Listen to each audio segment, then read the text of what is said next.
title of the project this evening is Notes from the Fast Track. And the introduction is as follows. In her last level 1 project in the visionary communication path, Marina will talk about a personal practice that she had discontinued for a number of years. Before picking it up again, she decided to research current info on the benefits and possible side effects. This speech summarizes her findings and her personal experience with total food fasting. Marina Kirsch, Notes from the Fast Track, Notes from the Fast Track, Marina Kirsch. Thank you, Greg. How fragile, how transitory are seemingly solid things. They can vanish in an instant.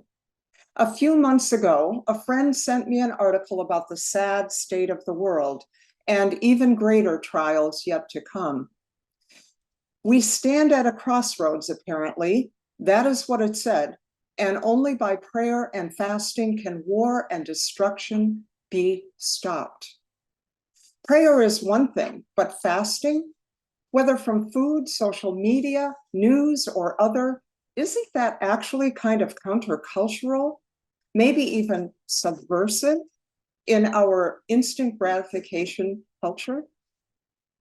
Well, I considered that and I thought, yes, probably it is, but I decided to go countercultural in a small way for myself, for others, and for the world. I decided on a total one-day food fast, something I hadn't done in a long time. How many of you have ever fasted for a day or more? Raise your hand if you have. Okay, well, a number of you have. So since it had been a while for me, I went online to get up to date on fasting. Nutritionfacts.org, which claims to be the world's largest fasting study, names 4 different methods of fasting. First, there is a total food fast where you have only water or tea. Juice fasting, 200 to 500 liquid calories per day. A low-calorie fast is about 600 to 800 calories per day, liquid calories, including protein shakes, maybe 2 of these. And then there's intermittent fasting. The Mayo Clinic website mentions 3 forms. Time-restricted eating, which limits food intake to 8 hours or less each day, alternate day fasting, and 5 and 2 fasting, which is 5 days a week eating a normal diet and 2 days a week fasting. Why would we fast? Other than stopping war and destruction, some of the health benefits were mentioned on healthline.com and mayoclinic.com. Here they are. Fasting reduces inflammation, blood pressure, glucose, and other health markers. It also promotes weight loss by increasing hormone production and also metabolic rate. Among other things, human growth hormone is increased, which means greater fat burning and muscle gain. It also promotes disease prevention, healing, detoxification, and cellular repair. Fasting also elevates mood and energy levels. I have found that to be very true for me in the past. It improves cognitive function, and if practiced regularly, it might even increase longevity. Negative ramifications of fasting. In an article entitled The Disadvantages of Fasting in the December 2018 issue of SF-Gate, the American Cancer Society reported the following short-term side effects. They include dizziness, headaches, fatigue. Those I have found are detox symptoms that usually disappear without a trace after a few days. But some people also experience low blood pressure and irregular heartbeat. So not everyone should necessarily fast. My opinion, though, worst side effect by far, death. Followed immediately by the way it zeroes right in on those entrenched food addictions, especially mine, But I refuse to be discouraged, disillusioned, or deterred because I recognized already from the past that fasting is not only a physical, but also a social, mental, economic, and a spiritual discipline. Here now are some additional reasons to fast.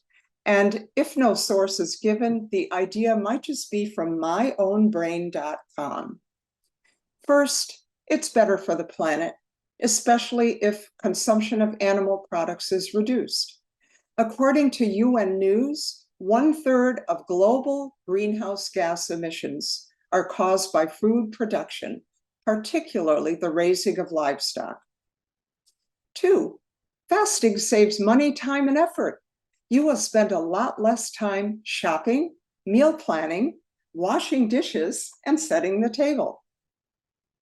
It helps develop discipline and self-control. Through fasting, the fact is we also learn to identify with millions of people globally who suffer from food insecurity and famine, a very serious topic. Fasting also promotes gratitude, not only for food, but for everyone along the supply chain who has helped to provide it, including plants and animals. According to most of the world's religions, fasting promotes spiritual clarity, renewal, and even altered states of consciousness. Fasting is a very important part of Buddhist, Hindu, Jewish, Christian, Native American, and Muslim traditions.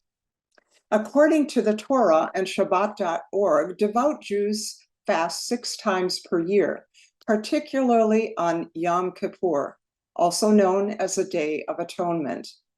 It is a day of remembrance, confession, and repentance. According to IslamQA.info, Muslims fast simply because Allah has commanded it, especially during Ramadan.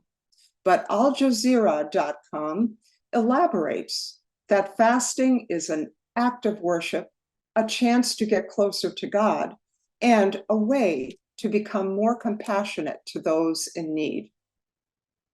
Christians are also encouraged to fast, especially during Lent, which commemorates the 40 days that Jesus fasted in the wilderness.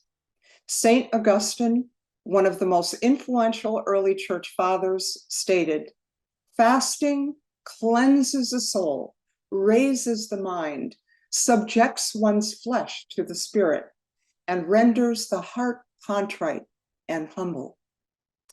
And St. John Chrysostom, one of the most eloquent early church fathers, once said, "Fasting gives us wings to enjoy the highest contemplation." End quote. So abstinence from food puts us on a fast track toward life's bigger mysteries, especially communion with our divine source. How did it go for me? Seemingly solid things like bagels, popcorn, salads, sorry, don't have a head of lettuce, but also grapefruit, vanished from my day. What was left? Devious, duplicitous, double-dealing thoughts. They tried to trick me into sneaking food. I took no chances, but taped these to my pantry and refrigerator doors. They were reminders that personal and planetary integrity were at stake. After 20 hours, it suddenly hit me.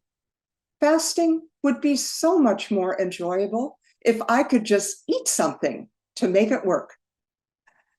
I fasted 44 hours, not just 24. It was long enough to break some unhealthy habits and subdue those eternal cravings. Not long enough, though, for altered states of consciousness, but I invited my divine source to connect with me, to deepen the connection with me. I hope that helps the planet too. Mr. Toastmaster.